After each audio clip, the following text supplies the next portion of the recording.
Gobierno de Navarra. Nafarroako gobernua.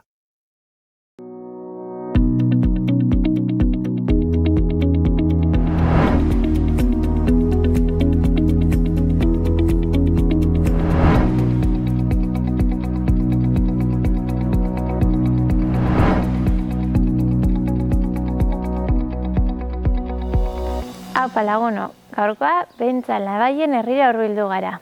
Beintza-Labaien Nafarroako ipar-mendebaldean kokatzen dugun herria da, zehazki Malerrekako bailaran. Hemendik Soratxipi mendia igoko dugu. Eta horretarako Gorostieta lepora igoko gara. Guztiran 8 kilometrotako ibilbidea osatuko dugu. Eta Soratxeta 1069 metrotako garaiera duen mendira igoko gara. Gogoratu, guk Gorostieta lepotik igoko dugula, baina Lehurtzako urtegitik ere igotzeko aukera dagoela. Gaurko guraldiarekin eguzkitsu saiatuko gara gure helburua betetzen. Bagoaz aurrera.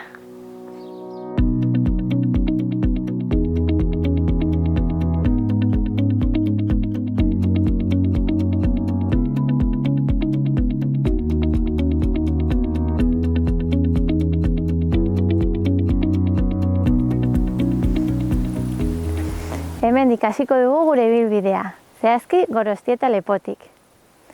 Soratxipi mendia igoko dugu gaurkoan 1069 metro dituena.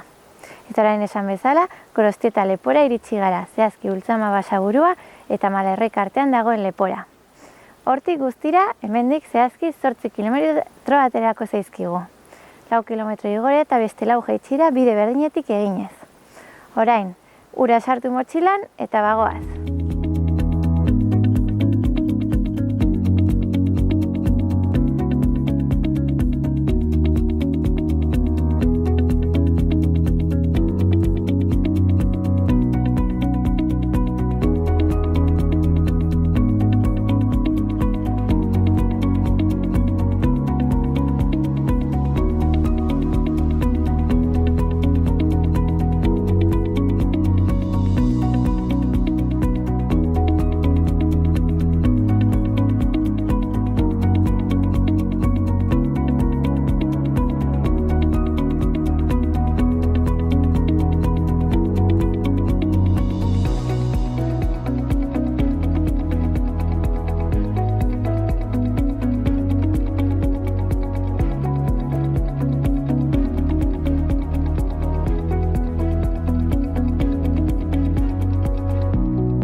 Kaixo, gaur Beintza-Labaieneko Soratxipi mendiaren eremura etorri gara. Hementxe, hasi gara Soratxipira igotzen, eta gure nahia izango da hemengo ekosistemak, animaliak, zein landareak zuen ganatzea. Egun paregabea daukagu, eguzkitsua eta gardena, eta hasi garen momentutikan, ja, sekulako bistak ikusteko aukera ditugu. Ea sortea daukagun, eta zenbait gauza ikusteko aukera dugun.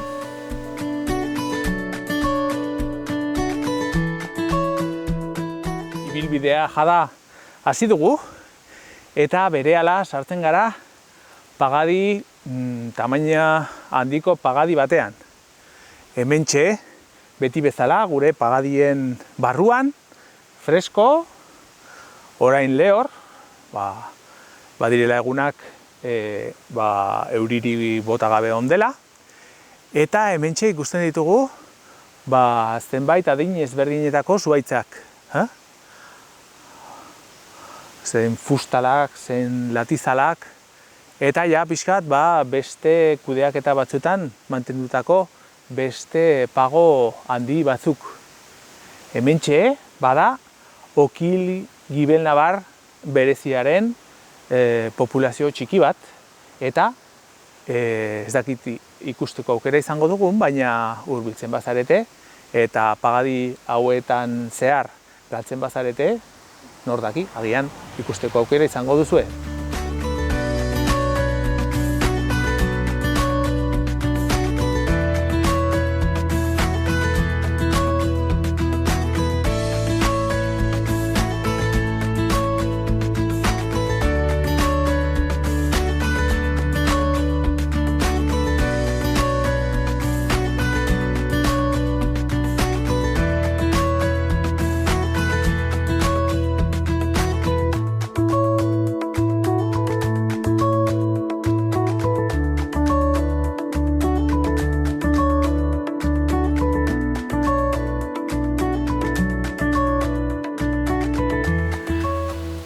Bueno, gure basoak ez dira guk izakiok egindako egiturak, eta han eta hemen ateratzen dira zuhaitzak. Segurazki orain dela urte batzuk, haren gurasoak, agian existitzen ez diren inguruko beste ale batzuk azia bota zuten, eta hemendikan izan zuen aukera argizpien ezetasuna eta zoruaren arrazoi bereziengatik ale hau hemen garatu ahal izateko. Urteak joan, urteak etorri, hemendikan ura igatu egiten da, eta fijatu zaitezte, zoru guztia joan egin zaio. Hau bada askotan pagoei gertatzen zaiona. Apurka-apurka, zorua joaten zaie, pixkat maldaren arabera, eta sustratoa galtzen doaz. Hementxe askotan panikesak eta ugaztun txikitxoen, baita sator txiki eta karraskari txikien bizilekuak izaten hori dira, eta ikusten dugu baiaia zuhaitzaren erdia airean dagola. Pagoek berez ez dakate oso sakona diren sustraiak, eta urte batzu barru sorte makala iragartzen diot ikusiko dugu berez orain jartzen gara, baina badazpade ere ez nuke sortea tentatuko. Apurka-apurka egingo naiz.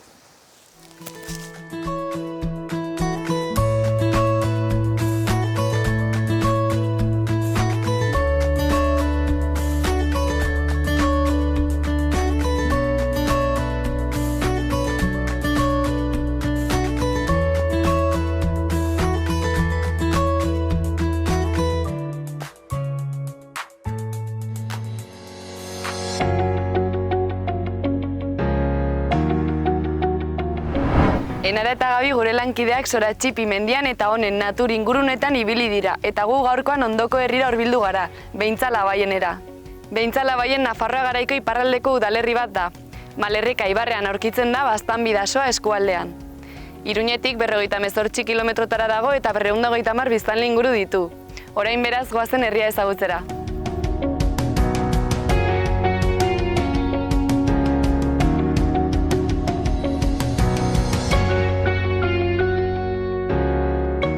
Behintzalabaien Nafarroa garaiko Malerreka ibarrean aurkitzen den udalerri bat da. Herriak bi auzo ditu, bata bestetik 700 metroko distantzera, Behintza eta Labaien. Horregatik Behintzalabaien izena eman zaio herriari. Herriak aberastasun naturala duen leku lasai eta eder bat da, horregatik herritarrek natur ingurune asko estimatzen dute.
Gaurkoan Mikel Albizurekin gaude.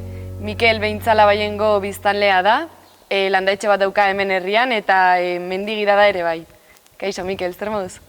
Ongi, gaur eguraldi azkenean hobetu eta desente, disfrutatuko dugu bai. Hori da, eta konta iguzu non gaude gaurkoan? Behintzalabaienen gaude, ongi erranduzun bezala, hain zuzen herri bat gara, baina bi auzotan banatua. Behintza eta Labaien, 500 metro dira bien artean, eta gero baita ere baserri sakabanatu batzuk ere bai. Nafarroko mendialdeko herri bat gara, gure gibeleko alde hontan baditugu Soratxipi, Unazorrotz eta mendi batzuk. Mendian bertzealdean Ultzama bailara dugu eta pixkat haratagoia Iruin herria.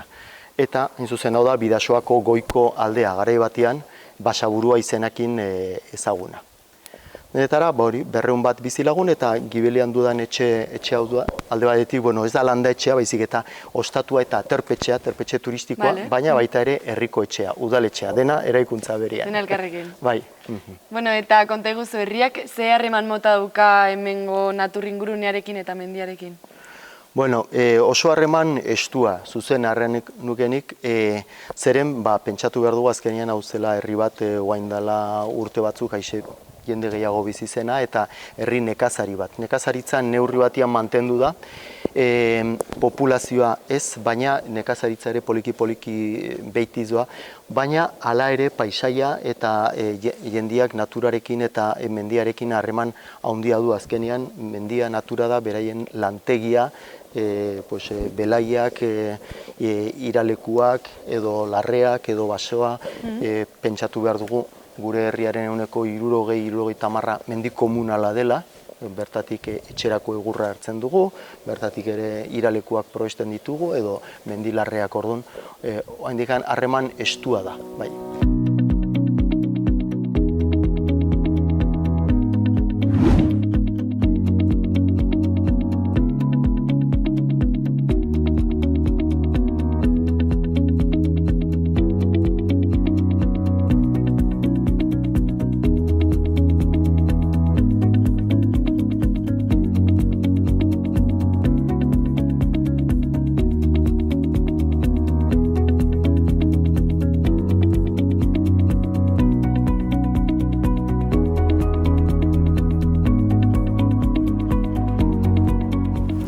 Bagoaz gure gaurko mendira, Soratxipi mendira, Gorostita lepotik atera gara eta pista jarraitu dugu. Berehala, Gerrearekin elkartu gara eta hortik Enagorri mendia inguratu dugu. Hemendik kilometro batera gaude gure helburutik, Soratxipi menditik, 1069 metro dituena. Eta hasi da haizea ematen, naiz eta eguzki izan eta temperatura oso ona izan, haizea dago. Beraz, poliki aurrera jarraituko dugu. Guazen.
Iritsi gara gure gaurko tontorrera, Soratxipi mendira, 1069 metro dituena. Ibilbidea 4 kilometrotakoa izan da honen tontorreraino. poliki Gorostieta lepoan hasi eta pistan barna abiatu gara. Gero, gerrearekin elkartu eta poliki Enagorri mendia inguratu dugu. Hortik, berehala, kilometro batera, Goratxipi mendira edo tontorrera iritsiz.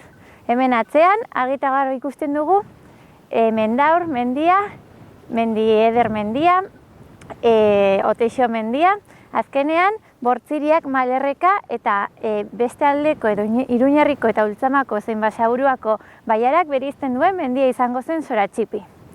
Hemendik ere bai, argita garbi ikusten dugu, Behintzalabaien hemen atzean geratuko litzatekeela, eta gu hemen erdiko lepora igo gara.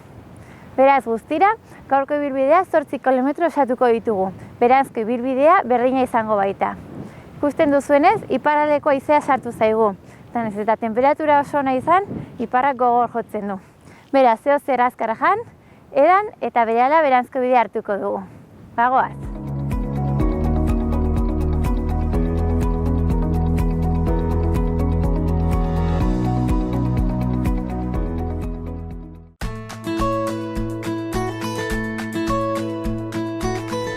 Soratxipira igotzen, apurka mendi magaletatik, hasten gara sekulako panoramikak ikusten.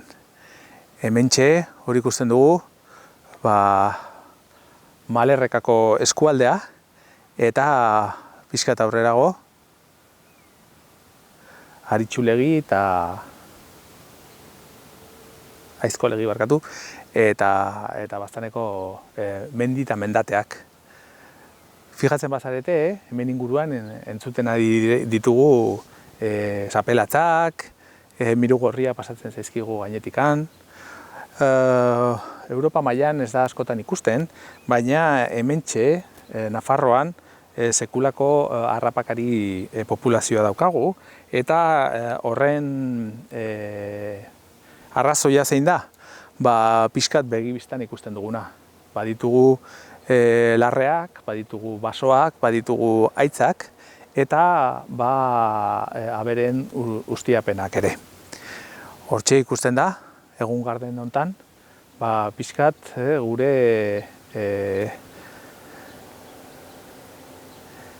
lanbideen ondorioa den paisaia eta denen artean lortutako natura, onerako edo txarrerako, baina bada daukaguna eta nik uste pena merezi duela konserbatzea.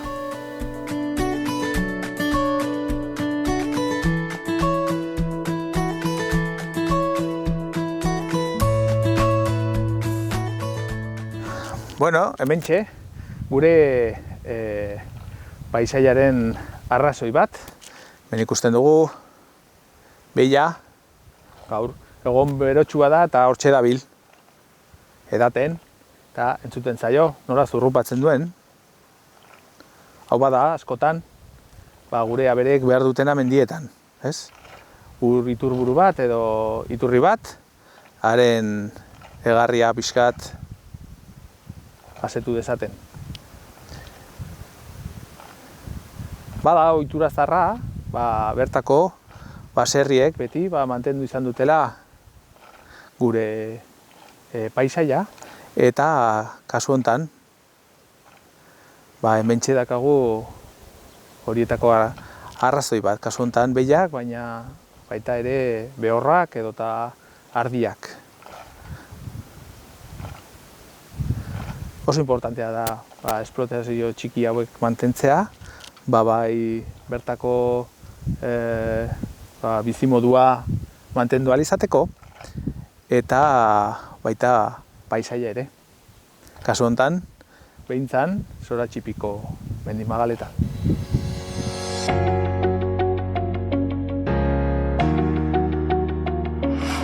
Eta zure harreman pertsonala ingurunearekin zein izango litzateke? Bueno, nire harreman pertsonala ja bestelakoa da. Erran duzun bezala, mendigidaria naiz. Ni ez naiz hemen sortua, Donostiarra naiz sortzez, eta orain dela ja urte batzuk, hona bizitzera etorri nintzen.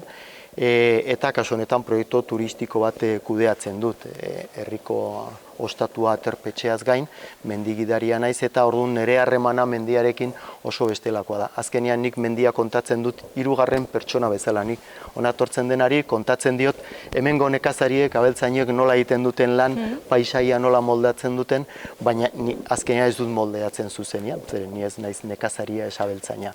Nire harremana bestelakoa da, igual gehiago kulturala eta kirolaria. Eta aisialdikoa, ez da? Bai, aisialdiarekin lotua, bai aurrekin, eskolekin, eta baita ere, turista edo mendizale arruntekin ere bai. Aipatu diguzu aurreko galderan, oraindik badaudela nekazaritza lanetan ibiltzen direnak, baina gaur egungo gazteak herrian geratzen aldira eta mantentzen dituzte bai lanak eta bai hemengo ohiturak? Gazte batzu bai herrian gelditzen ari dira, ez nahi aina, zoritxarrez hori, oraindikan jaisteko prozesuan gaude, poliki-poliki, populazioa galtzen ari da herria, baina beste gazte batzu bai gelditzen ari dira. Gertatzen dena, gelditzen dira inguruan lana harrapatzen dutelako. Gaur egun erraten aldugu herrian nekazaritzatik, nekazaritza soiletik ez dela gazterik bizitzen. Orduan, horrek erakusten du pixkat nekazaritzaren egoera. Adineko batzuk bai, eta gero bai asko mantentzen da bigarren lana bezala. Hau da, egunez kanpoan lan egin, baina gero asteburuetan hartalde bat edo hazienda pixkat edo hortik bizi dena edo osagarri bezala eta horrek mantentzen du hemengo paisaia. Eta hemen herrian ze giro mota daukazue? Giroa, astez oso herri lasaia da, batzuendako lasaiegia, baina hala da, gure realitatea. Eta gero asteburuetan pixkat mugitzen da, herrian herri txikia izanik ere, badugu bi herriko ostatu, biak zabalik eta baita ere herriko elkartea. Orduan, mugimendu pixkate bada. Orduan alde hortatik, eta gero bai somatu dugu adibidez orain koronavirusen kontu honekin eta konfinamentuarekin, nolabait herriko jendea gehiago biltzen dela herrian. Nolabait, hirietan, herri txikietan bizitzea gehiago baloratzen baldin bada, herrietako jendeak ere bai, herrian bizitzeak ere bai baloratzen du. Eta hori abiz ikusi dugu, hainbat famili, hemen bigarren etxe bizitza dutenak eta Iruin herrian bizi direnak, konfinamentua batzuek hemen egin dute, ez da? Zergatik, dudik gabe, puskaz erresagoa eta erosoagoa delako. Zalantzarik gabe. Eta, belaunaldi ezberdinekoen artean harremanik mantentzen alduzu edo baldago harremanik? Ez nuk erranen hola harremana handiri dagoela denen artean, bakotxa pixkat bere giroa egiten du, gazteek beraiena, inauteetan edo herriko bestetan, eta adinekoek beraiena, ez nuk erranen bai egia da bidez herriko bestetan egiten da edo inauteritan bazkari bat gurasoak aurrekin, baina gero ja gazten saltua edo ematen denean ja bereizten da, orduan, gauza biek igual pixkate bereizten dira bai. Eta bi auzoen arteko harremana? Bi auzoen arteko harremana normala da, ezta? Garai batean nik ez dute hori ezagutu, kontatzen dute inauteriak auzo bakoitzak beria egiten zuela, joaldunak ateatzen ziren, joariekin, auzo bakoitzak beria egiten zuela, eta erdian dagoen errota zarrean elkartu, sortziko bat, aurresku bat barkatu, elkarrekin egin eta gero bakoitza bere auzora bueltatzen zela. Horai populazio gutxi garenez, azkenean elkarrekin egin behar dugu, bai. Eta festetan eta dena festa berdinak ospatzen dituzu, elkarrekin eta? Bai, elkarrekin, baina gauza bitxikeri batzu badira. Adibidez, hemengo santua, hemen dugu Eliza, San Pedro Eliza eta santua San Pedro, baina bestak ez dira San Pedro egunean ospatzen, baizik eta oraindela urte batzuk erraten dute nekazariek eskatu zutela bestak abuztuaren lehenbiziko asteburuan egiteko. Zertan, mendi lanetan eta batez ere belarretako lanian lan handia izaten zen orduan, eskuz lan gehiena eta orduan oso lan neketsua zenez eskatu zuten abuztun hasieran. Eta abuztun hasieran beti hortzialetik lehen aste arte, orain astelen arte egiten da. 4 egun besta, eta bitxikeria, herri bat gara, baina bi auzotan banatua, orduan nola egiten da, egun batean, urrengoan bertzean. Eta txandatuz egiten dugu. Eta adibidez, urte batean, hortzirala, behintzan hasten baldin bada, helduen urtean labaien hasiko da. hori bai, ala onartua da eta ala egiten da. Orduan hemen abiz musikariak ibiltzen dira plazatik plazara, auzo bakoitza badu bere frontona, bere ostatua, orduan giroa bertan egiten da.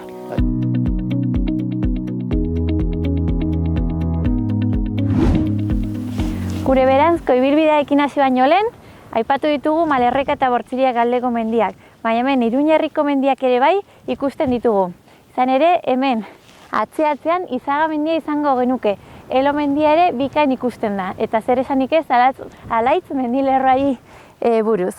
Ikusten duzenez, azkenean hemen 360 graduko bistak ditugu Nafarroa inguruko mendi nagusienak ikusirik. Gu beranzko bidea hartuko dugu, bagoaz!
Gure muga puntura heldu gara.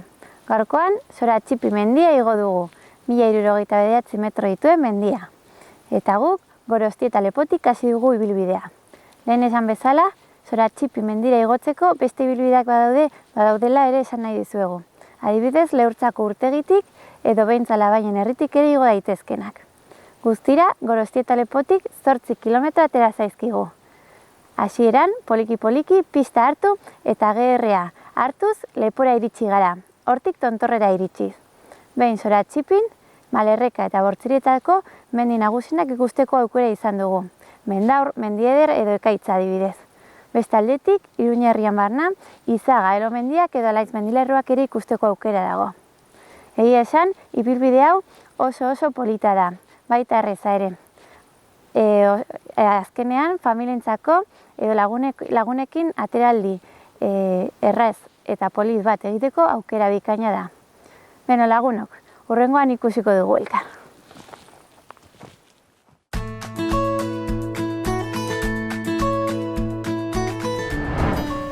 Bueno, hemen atzekaldean ikusten dugu egitura bat, hau bai, guk gizakiok egin duguna, eta batez ere gure ongi izaterako, badela eraman behar dugula elektrizitatea berotzeko, argi indarra izateko, eta barrez.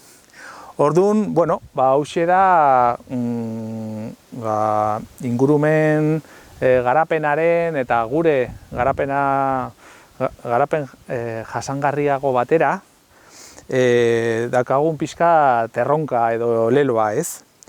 Askotan animaliak, batez ere harrapakariak, igo egiten dira poste hauetara, ze hemendikan adibidez bakate bista privilegiatu bat, beheko larreak izatzeko, bai sagutxoak, bai sugantillak edo zugeak harrapatzen dituzten hegaztientzat. Eta hortxe goian igotzen dira, eta askotan jeitsi egiten direnean, zerbait izatzera, elektrokutatu edo erre egiten direla, argindarra horrengatik. Badaude puntu beltz desente, eta identifikatzen ditugunean, askotan, argindarreko enpresek konpondu egiten dituzte. Askotan, gure gobernotaz edo gizarteak pixkat presioarengatik konponduak izaten dira. Hortxe ikusten duguna, zenbait egitura berezi ditu, fijatzen bazarete, argindarra kable batetik dator, eta gero etortzen da postea. Orduan gertatzen dena da, behean eta gorriz, kasu honetan ikusten dituzuen kable horietatik pasa egiten du, postearen bestaldean dagoen kablea, pasatzen da argindarra, ez? Kable horiek gorria daude PVC-ko edo plastikozko geruza batekin edo olako estutxe batekin isladaturi daudelako. Orduan, edozein hegaztik goian gelditzen baldin bada, hori ikutzen badu, argindarra ez dio kalambria edo elektrizitatea pasatzen. Importantea da, bakarrik punto batekin ikutzen baldin badu, ez dago problemarik, baina biekin, adibidez, hanka edo atzamarra eta egoekin ematen baldin badio, froska ematen dio talka eta erailtzen du. Ere ikus dezakegu beste egitura bat, eta bada, ja elektrizitatea ez da bilen eta postearen ondoen dauden olako bueltaka dauden zilindro moduko egitura hori deitzen zaio elemento PK. Zer da hori? Bada bueltaka egin da eta hori saihestzen du edo ideia da ekiditea hor eta elektrizitatearen ondoren edo ondoan dauden kable gorri horiek pixkat hor bertan ez gelditzeko. Orduan gelditzen dira igual postearen gainean, baina ez elemento PK-aren gainean. Hor pixkat ez dute horreka lortzen, ez zaie gustatzen eta orduan saihesten da hor geratzea. Honen inguruan badago Nafar gobernuak pixkat mugitzen nahi den kurso bat, proiektu Aquila Life delako, ze boneliko arranoek adibidez edo eta beste harrapakeri batzuk askotan, ez ere gazteak igo egiten dira posteetara eta askotan erailtzen dituzte. Orduan, badago jartzen baduzu Googleen hori Aquila Life delako, badago kurso bat jakiteko nolako konponketak eta zenolako honen inguruan formatu ahal izateko aukera izango duzue. Interesgarria da eta modu honetan gure garapena edo ongizatea lortzen dugu, baina ez dugu zertan animaliekin talka egin behar edo haiek gure espeziarekin pixkat arazotan jarri.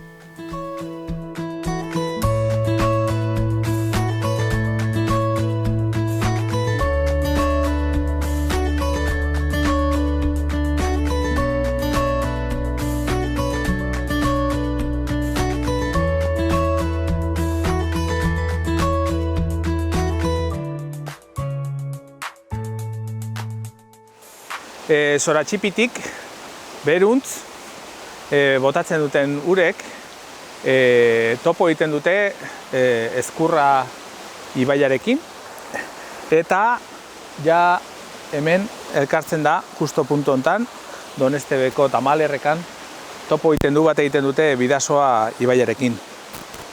Orain uda partean biak nahiko xume jaisten dira, baina pixkat handitu egiten da behintzako urekin. Hementxe puntu hontan animalia desente entzuten dira, Martin arrantzaleak, beste limikola batzuk, Actitis hipoleukos delakoak, eta, antzen bat da pixkat, presa edo urtegia pixkat orain bertan bera dagola, eta horrek pixkat begibistak erakusten digu ibai ertzeko harriak daudela eta urtean zehar estali egiten direla. Egun polita daukagu eta animatzen zaituztegu zonalde honetara etortzea, bai ibai zein baso eta mendietaz disfrutatzera. Honaino gaurko saioa, espero dugu gustatu izana, zuen ganatzea hemen behintzako inguruneko eta zoratxipiko inguruneko basoak, larreak, bizimoduak eta natura azken finean. Hurrenen arte, mila esker, agur!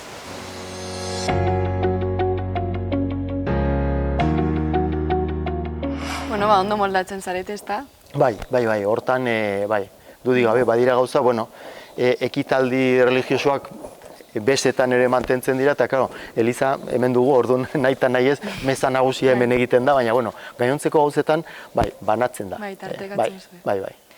Eta, gaiaz pizkat aldatuz, kanpotarrak, festetara ere, baina esaterako mendira eta hemengo natur ingurunetara etortzen aldira? Bai, hemen herrian, mendian bertzealdean du adiez Leurtzako urtegiak, urroztik igotzen da, baina berez eremua urroz eta Beintza Labaienen artean partekatzen dute, eta horra jende haunitz etortzen da. Azkenean eskualdeko baliabide, natur baliabide turistikoare bihurtu da, ezta? Arrasongi antolatua dago, udalek lan bikaina egiten dute hori antolatzen, eta jende haunitz. Gero, horrez gain hemen, azkenean aterpetxe turistikoa izanik, baita ere, somatzen da, ezta? Gure kasuan, gehien bat kanpoko jendiakin lan egiten dugu. Herriko ostatua gara eta herriko jendiakin egiten dugu, baina horrez gain aterpetxeak kanpoko jendiakin egaitzen da. Eta etortzen dira Euskal Herritik, baina kanpotik ere bai etortzen aldira?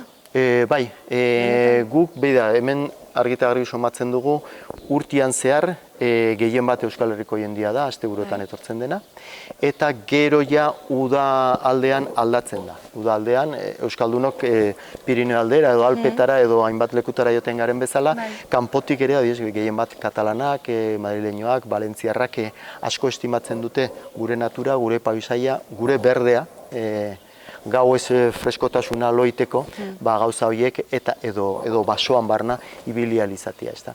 Orduan, beraientzako deskubrimentu handia da, eta estimatzen dute bai. Eta bukatzeko, imaginatu lagun bat etortzen zaizula bisitan, nona herrira, ze plan motak egingo zigituzke berarekin eta nora eramango zenuke ere inguretan? Olako eguraldia balitz, dudik gabe mendira gainez gain ibiltzera. Oso mendilarre polita ditugu eta proposatuko nioke, lehendabizi Labaien auzora jaistea, eta gero, gure herrin inguruan mendiek egiten dute alako borobil edo zirko bezala, zirko horrez gainez gain ibiliko ginateke, goiza, eta gero eguerdialdea ailegatuko ginateke Leurtzako urtegietara. Ongi zerdituta gero baino eder bat hartu, bainatzea librea da, mokau bat egin, eta gero ja, bazkalduta gero, horra bitako lepoan barna onata etorri. Ordu terdiko bidea daia, itzulia, eta horrela, 14-15 kilometroako mendi itzulia izan litzateke. Eguraldi txarrakin, pena da, zeren mendi hauek ederra dira, baina eguraldi txarrakin, desente galtzen dute. Orduan, badugu kobazulo bat, Lezealde izenekoa, oso interesgarria, eta igual horra joan enginateke bisita bat egitera, ordu pare bateko bisita, pixkate, gure natura, gure bar, eta hemengo baso txiki bat Gaztainondo zarrak, ditugu 200 horretako Gaztainondoak, Sarasolako parajean eta herrin inguruan, eta horiek ere bisitatuko nituzke. Itxura hona daukazu di planak. Bai. Eta gero dudik gabe, herriko ostatuetan, ez gurean bakarri, herriko ostatuetan gero aperitif hartu eta gero derki bazkaldu. Zeonki. Dudik gabe. Mikel, mila esker mandi guztun informazioaren gatik, eta guk jarraituko dugu gure bisitan hemen, herrian zehar. Eta etorri nahi zuenean bisitan, hemen gaude. Bai, eskerrik asko. Bai, zuei. Agur.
Eta honekin bukatutzat ematen dugu gaurko saioa. Behintzala Baiengo herria ezagutzeko aukera paregabea izan dugu eguraldi polit honekin. Eta Mikelek esan digun bezala, herri hontan giro aparta dago, oso herri lasaia da, baina ekintza asko egiteko aukera badago ere bai, bai ingurunean eta bai herrian ere bai. Beraz, gomendatzen dizuegu hona etortzea, eta agur hurrengora arte.